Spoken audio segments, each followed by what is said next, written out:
जय माता दी दोस्तों। ऐसी कौन सी नारी थी जो आधी ब्याही और आधी कुंवारी थी? दोस्तों, यह सुनकर आप शायद चौंक गए होंगे कि भला ऐसा कैसे हो सकता है। ऐसी कोई नारी कैसे हो सकती है जो आधी ब्याही हो और आधी कुंवारी हो? लेकिन यह एक पहेली नहीं बल्कि रामायण के एक रहस्य को उजागर करती है। इस पहेली में धर्म, वचन और कर्म के गहरे अर्थ छुपे हुए हैं। दोस्तों, आज हम इसी पहेली का उत्तर आपको देंगे और इसी से जुड़ी एक रोचक और अनसुनी ज्ञानवर्धक कथा भी सुनाएंगे। यह कथा सीधे रामायण से ली गई है। दोस्तों, इस कथा को जानने के लिए आपको हमारे साथ अंत तक जुड़े रहना होगा। एक समय की बात है जब अवध के नरेश महाराज दशरथ अपने घोड़े पर सवार होकर शिकार खेलने के लिए जंगल में गए थे। उनके चेहरे पर आत्मविश्वास झलक रहा था, लेकिन उस दिन भाग्य का साथ नहीं दे रहा था। वह पूरा दिन जंगल में भटकते रहे, लेकिन उनके हाथ कोई शिकार नहीं लगा। दोस्तों, उस समय राजाओं के लिए शिकार केवल मनोरंजन नहीं था, यह उनकी वीरता और पराक्रम का प्रतीक माना जाता था। जब महाराज दशरथ को कोई शिकार नहीं मिला तो वह अत्यंत निराश हो गए। उनके हृदय में बेचैनी होने लगी और उनका मन भारी हो चला था। निराश होकर वह एक बड़े पेड़ के नीचे जाकर बैठ गए। ना कोई शिकार हाथ लगा और ना ही मेरी इस यात्रा का कोई उद्देश्य निकला। दोस्तों, महाराज इसी चिंता में डूबे हुए थे। इधर उधर देख ही रहे थे कि अचानक उनकी नजर सामने पड़ती है। वे क्या देखते हैं कि एक अत्यंत ही सुंदर गंधर्व कन्या पास के ही पेड़ों के बीच से निकलकर उनके पास आ रही थी। उसकी चाल और उसका सौंदर्य, उसके वस्त्र ऐसे लग रहे थे कि मानो वह स्वयं स्वर्ग से उतरी हुई कोई अप्सरा हो। दशरथ जी को विश्वास ही नहीं हुआ कि इस निर्जन और भयानक जंगल में ऐसी सुंदर कन्या कैसे हो सकती है। उन्होंने सोचा, यह कन्या कौन हो सकती है? ऐसी सुंदर और कोमल स्त्री इस वन में कैसे निर्भय होकर घूम सकती है, जहां अनेक तरह के हिंसक जानवर हर पल किसी न किसी का शिकार करने के लिए हमेशा तत्पर रहते हैं। जब वह कन्या धीरे धीरे महाराज दशरथ के पास आई तो राजा दशरथ ने अपने राजसी गौरव को संभालते हुए उससे कहा, सुंदरी, तुम कौन हो? इस निर्जन भयानक जंगल में तुम अकेली क्यों घूम रही हो? क्या तुम्हें इस बात का अंदाजा है कि यहाँ कितने खतरनाक जंगली जानवर रहते हैं जो तुम्हारे जीवन के लिए खतरा बन सकते हैं? कौन हो तुम और तुम्हें यह कौन छोड़कर गया है? देखने में तो आप कोई महान योद्धा लगते हैं, जैसे कोई राजा हो। इस निर्जन वन में आपकी उपस्थिति मुझे विस्मित कर रही है। महाराज दशरथ ने बड़े गर्व से उत्तर दिया, देवी, मैं अयोध्या का राजा दशरथ हूँ। आप तो जानती ही होंगी कि राजाओं का कर्तव्य अपनी प्रजा की रक्षा करना होता है, लेकिन तुमने अभी तक मुझे अपना परिचय नहीं दिया। बताओ, तुम कौन हो और इस वन में क्या कर रही हो? कन्या ने बड़ी ही शांत और मधुर वाणी में कहा, हे महाराज दशरथ, मैं एक गंधर्व कन्या हूँ। मेरे पिता ने मुझे पूर्ण स्वतंत्रता दी है कि मैं स्वयं अपने लिए कोई योग्य पति तलाश सकूं, और इसी कारण मैं इस जंगल में अपनी योग्य पति की खोज में घूम रही हूँ। दशरथ जी को यह सुनकर बड़ा आश्चर्य हुआ। उन्होंने कहा, क्या तुम्हारे पिता ने तुम्हें इस खतरनाक जंगल में अकेले भेज दिया? क्या यह उचित है कि एक पिता अपनी पुत्री को स्वयं अपना जीवन साथी खोजने के लिए इस निर्जन स्थानों में भटकने दे? या तो पिता का कर्तव्य होता है कि वह अपनी पुत्री के लिए कोई योग्य वर की खोज स्वयं करे। गंधर्व कन्या ने महाराज दशरथ की बात सुनकर जवाब दिया, महाराज, मेरे पिता ने मुझे स्वतंत्रता इस विश्वास के साथ दी है कि मैं अपने लिए सही निर्णय ले सकूं, और अब जब मैंने आपको देखा है तो मुझे महसूस होता है कि मेरी खोज समाप्त हो गई है। आप ही मेरे लिए योग्य वर हैं। दशरथ जी ने उस कन्या की बात सुनकर थोड़ा हंसते हुए कहा, हे सुंदरी, तुम्हारे साहस और वीरता की सराहना करता हूँ, लेकिन तुम्हें मेरे बारे में सब कुछ जान लेना चाहिए। मैं एक राजा हूँ और मेरे कंधों पर मेरे राज्य और प्रजा का दायित्व है। तुमने मुझसे विवाह की बात कही है, परंतु क्या तुम्हारे पिता ने तुम्हें यह आज्ञा दी है कि तुम किसी भी व्यक्ति से विवाह कर सकती हो, भले ही वह राजा हो? गंधर्व कन्या ने कहा, हे राजन, मैं इस बात से पूरी तरह से अवगत हूँ, परंतु अब मैं मन से आपके प्रति समर्पित हो चुकी हूँ। मैं आपसे विवाह करना चाहती हूँ और आपके साथ अपना जीवन बिताना चाहती हूँ। गंधर्व कन्या और महाराज दशरथ के बीच संवाद चलता रहा। दशरथ जी ने थोड़े आश्चर्य और चिंता के साथ कहा, हे सुंदरी, तुम्हारे पिता ने तुम्हें इतनी सुंदरता कैसे दी? क्या यह पिता का कर्तव्य नहीं है कि वह अपनी पुत्री के लिए कोई योग्य वर खोजे? ऐसा कैसे संभव है कि तुम खुद निर्भय होकर अपने लिए पति की तलाश करने में इस सुनसान जंगल में भटक रही हो? अरे, परंपरा तो यही कहती है कि पिता अपनी बेटी के लिए वर चुने और उसी के साथ उसका विवाह संपन्न हो। दशरथ जी की बात सुनकर गंधर्व कन्या मुस्कुराई और शांत स्वर में बोली, हे राजन, मैं गंधर्व लोक की कन्या हूँ। हमारे लोक में यह नियम है कि पुत्री को अपने जीवन साथी का चुनाव करने का पूरा अधिकार होता है। मेरे पिता ने मुझे यह स्वतंत्रता इस विश्वास के साथ दी है कि मैं अपनी पसंद से अपने लिए कोई योग्य वर चुन सकूं। यही कारण है कि मैं इस जंगल में निर्भय होकर अपने पति की तलाश कर रही हूँ। लेकिन अब जब मैंने आपको देखा है तो मुझे विश्वास हो गया है कि मेरी खोज पूरी हो गई है।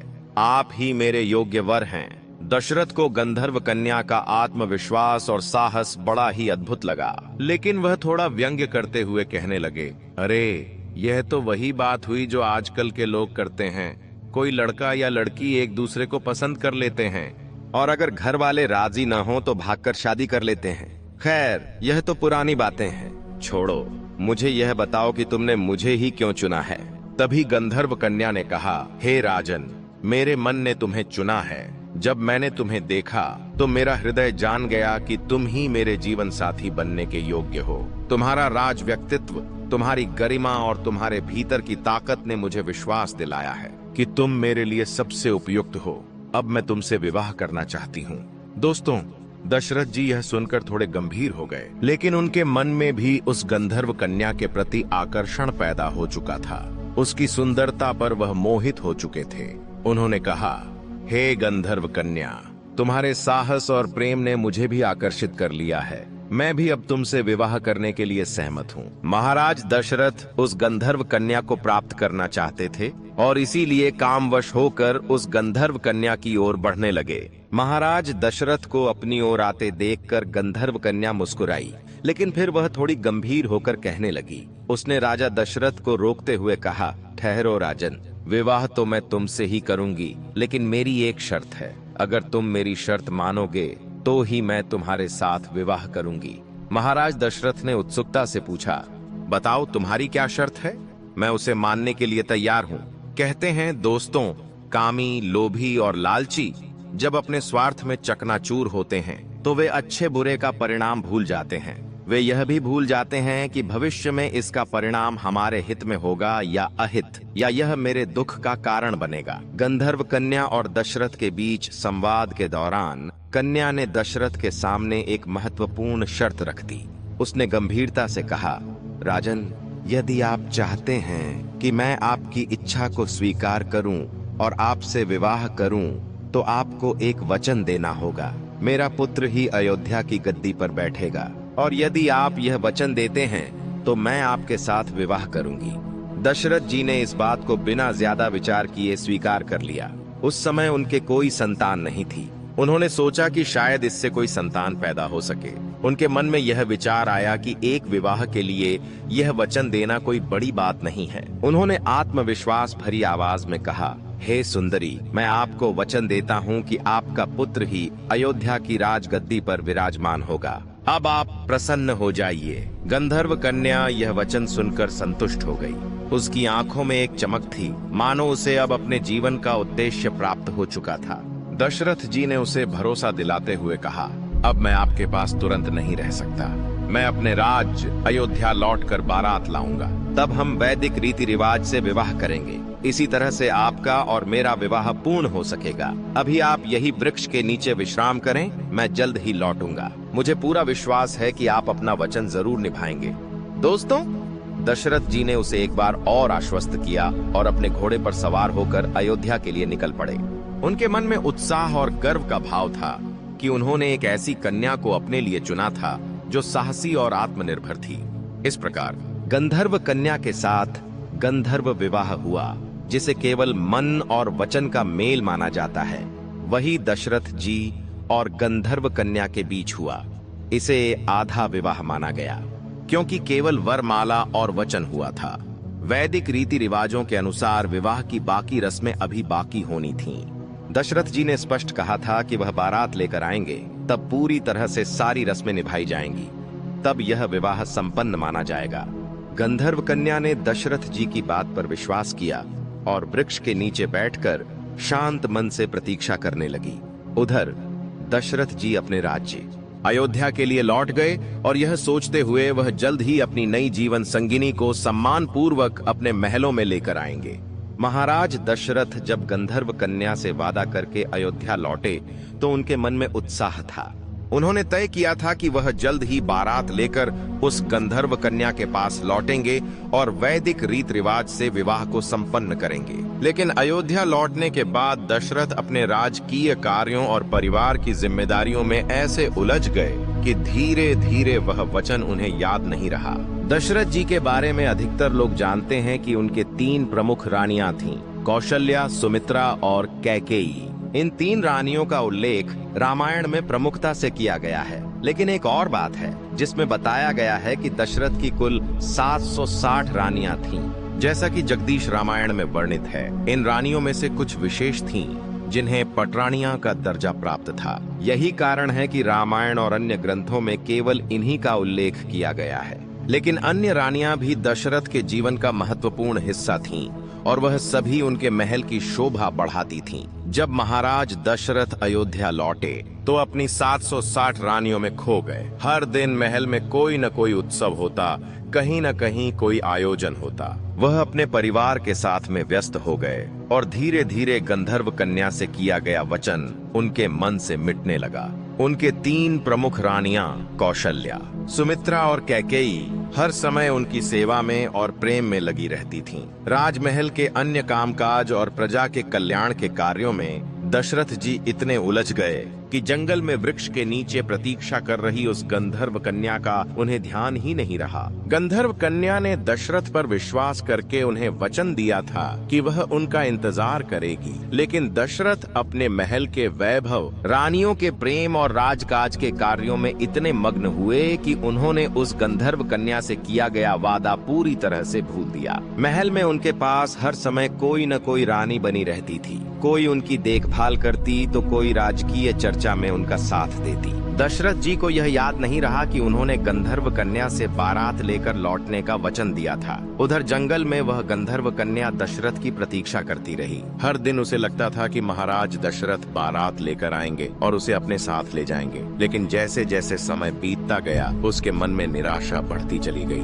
दोस्तों, इस प्रकार से दशरथ जी अपनी व्यस्तता में गंधर्व कन्या के वचन को भूल चुके थे और अपने वर्तमान जीवन में मग्न रहने लगे। गंधर्व कन्या ने राजा दशरथ के वचन का पूरा विश्वास किया था। वह उस वृक्ष के नीचे बैठकर उनकी प्रतीक्षा करती रही। हर दिन उसे लगता था कि राजा दशरथ अपनी बारात लेकर आएंगे और उसे अपने साथ लेकर जाएंगे। लेकिन समय बीतता गया और दशरथ अपने वादे को भूलकर अपने राज कार्यों में उलझ गए और अपनी रानियों के प्रेम में खो गए। गंधर्व कन्या के लिए यह प्रतीक्षा असहनीय होती चली गई। उसने सोचा, दशरथ ने वचन दिया है और राजा का वचन कभी झूठा नहीं हो सकता, लेकिन वह अब तक क्यों नहीं आए? इसी सोच में डूबी गंधर्व कन्या ने उस वृक्ष के नीचे तपस्या करना शुरू कर दिया। वह अपने मन को शांत रखते हुए भगवान से प्रार्थना करने लगी कि महाराज दशरथ अपना वचन निभाए। कई दिनों और रातों तक वह तपस्या करती रही। उसकी तपस्या इतनी गहन थी कि उसने अपना शरीर तक वही बैठे बैठे त्याग दिया।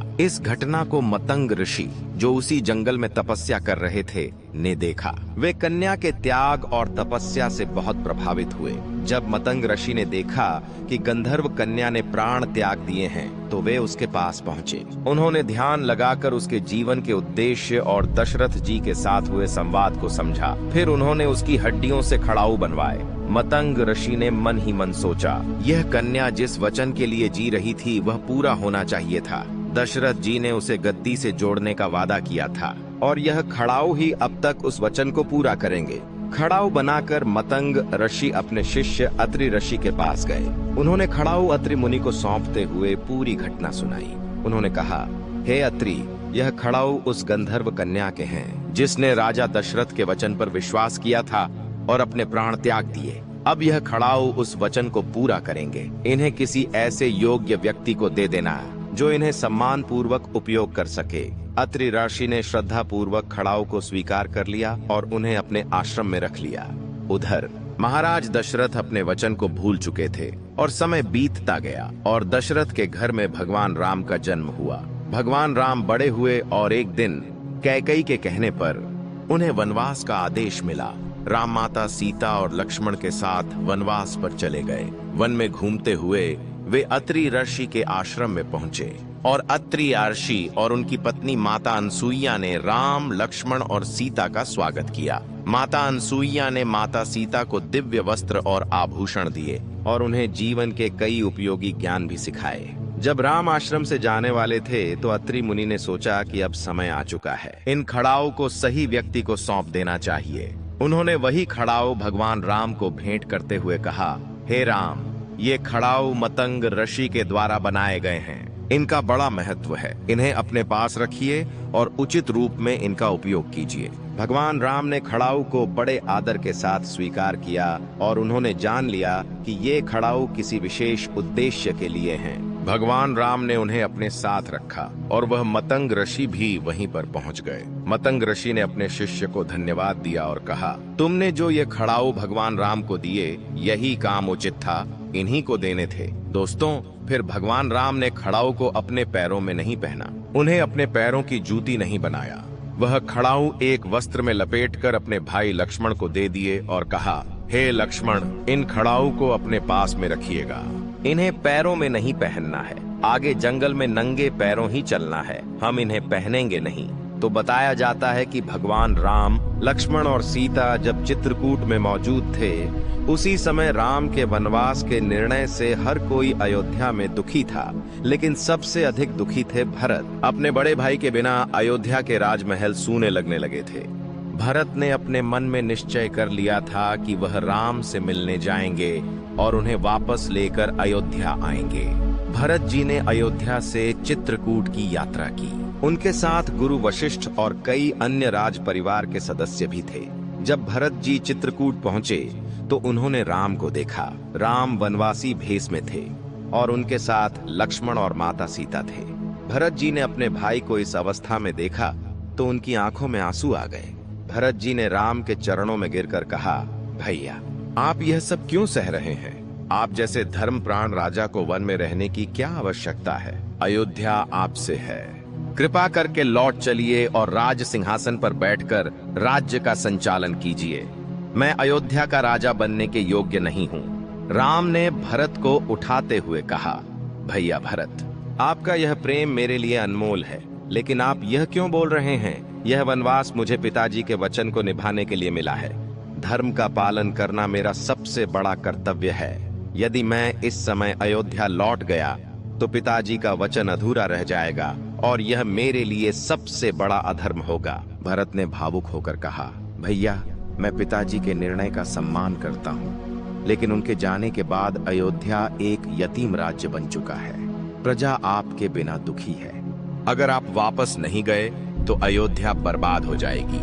क्या यह आपका धर्म नहीं है कि आप प्रजा की रक्षा करें? कृपया मेरे आग्रह को स्वीकार कीजिए।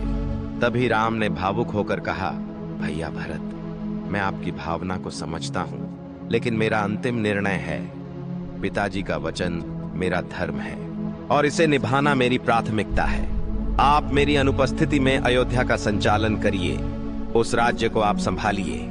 भरत ने एक बार फिर से कहा, यदि आप नहीं लौट सकते तो मैं भी अयोध्या लौटने के योग्य नहीं हूँ।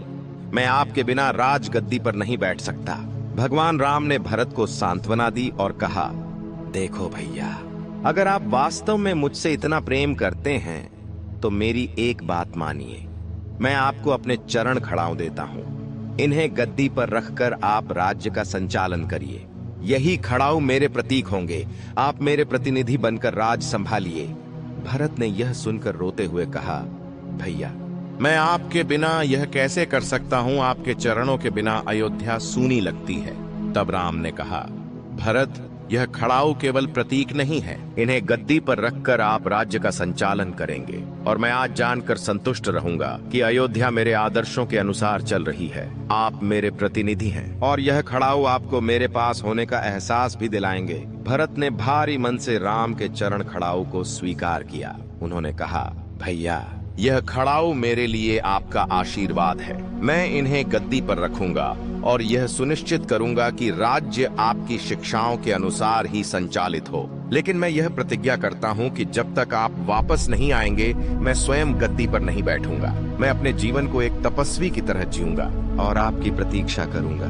भगवान राम ने भरत को गले लगाते हुए कहा, भैया, आपके इस त्याग ने मुझे गर्व से भर दिया है। मैं आपसे यही अपेक्षा करता हूँ। अयोध्या की प्रजा आप पर विश्वास करती है। आप उनके लिए वही करेंगे जो मैं करता हूँ। राम ने खड़ाऊ को सौंपते हुए कहा, भरत, इन खड़ाऊ को गद्दी पर रखना और यह कहना कि इनसे माता को सुख मिलेगा। भरत ने पूछा, भैया, कौन सी माता को सुख मिलेगा? तो राम ने उत्तर दिया, यह सुख उस माता को मिलेगा जिसने त्याग और प्रेम का प्रतीक बनकर इन खड़ाऊ को जन्म दिया है। यह गंधर्व कन्या थी। यह गंधर्व कन्या थी जो मेरे पिताजी के वचन के कारण अपनी जान गंवा बैठी। उसका त्याग व्यर्थ नहीं जाएगा। जब यह खड़ाऊ अयोध्या की गद्दी पर हो तो उसका उद्देश्य पूरा हो जाएगा। भरत ने राम की बात को समझा और खड़ाऊ लेकर अयोध्या लौट गए। उन्होंने इन खड़ाऊ को गद्दी पर रखा और 14 सालों तक स्वयं तपस्वी जीवन बिताकर राम की प्रतीक्षा करने लगे। जब राम ने भरत को खड़ाऊ सौंपे तो भरत भीतर से अत्यंत व्यथित थे।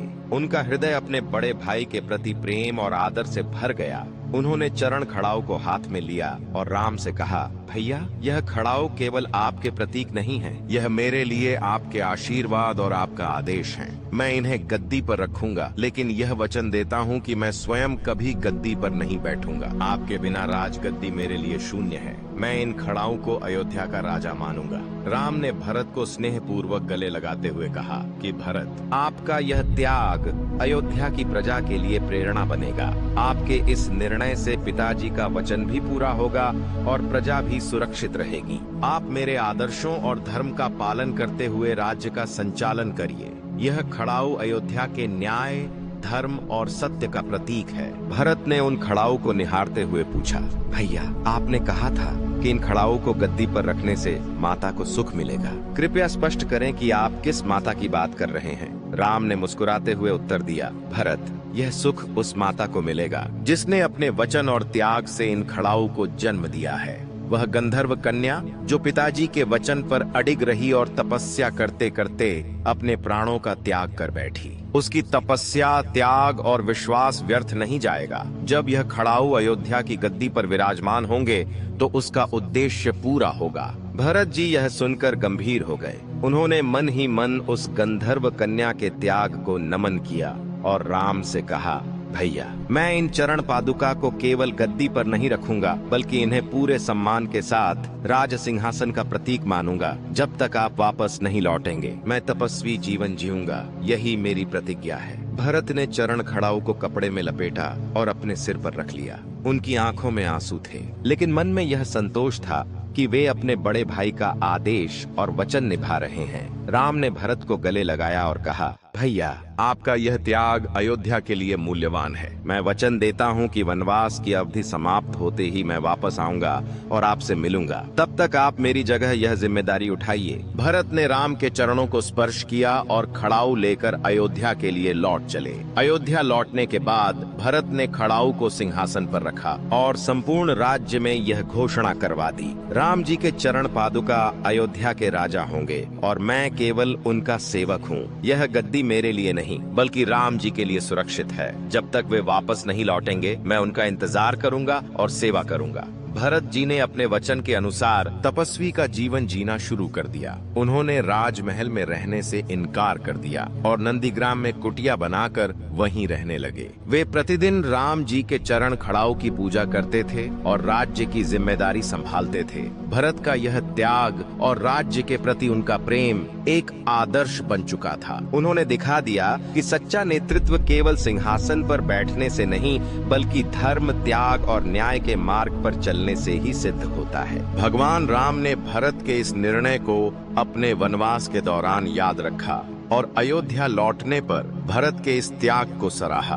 तो दोस्तों, आइए उसी जगह पर फिर लौटते हैं जो गंधर्व कन्या थी, जिसके लिए वचन दिया गया था कि तुम्हारा ही पुत्र हमारी राजगद्दी का राजा बनेगा। और उसी को गद्दी नसीब होगी। उसी वचन को याद करके राम जी ने कहा था कि सुख पावेगी माता। इन चरण खड़ाऊ को ले जाओ और ले जाकर गद्दी पर रख देना तो माता सुख पाएगी। वही गंधर्व कन्या के लिए राम ने मान कहा था, उसी माँ के लिए सुख मिलेगा। दोस्तों, वही गंधर्व कन्या आधी ब्याही थी और आधी कुंवारी थी। अब कुछ लोग कहते हैं कि ताड़का के शरीर की हड्डियों के खड़ाऊ थे। तो दोस्तों, यह अपने अपने मत के अनुसार है। जो भी लोगों ने कहा है वह उनके मत से सही होगा, लेकिन मैं आपको यह रामायण से संबंधित बात बता रहा हूँ। वही गंधर्व कन्या जिसके लिए वचन दशरथ जी ने दिया था कि तुम्हारे बेटे को ही गद्दी नसीब होगी, उस वचन को पूरा करने के लिए और अपने पिता के वचन को निभाने के लिए राम जी ने भरत से कहा था, चरण खड़ाऊ को ले जाओ और गद्दी पर रख देना